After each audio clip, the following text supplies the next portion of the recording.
মা গঙ্গা, তুমি আজ আমাদের সমস্ত পাপ মুক্ত করে দিলে, এই বাংলাকে শুদ্ধ এবং পবিত্র করে দিলে, যেন আকাশে বাতাসে পাখিরা যেন মুক্তভাবে ডানা মেলে ঘুরছে, মুক্ত হয়ে গেল আজ থেকে সবাই। আর পাখিরা যে ওরাও বলছে যে এই বাংলাকে আমরা ধন্যবাদ জানাই, কারণ আমরা যেন আজ থেকে মুক্ত, আজ থেকে আকাশে বাতাসে আমরা মুক্তভাবে ঘুরব।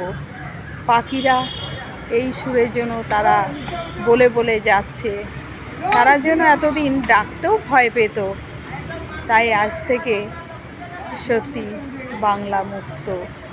আজ থেকে এই বাংলার মাটি শুদ্ধ এবং পবিত্র হয়ে গেল।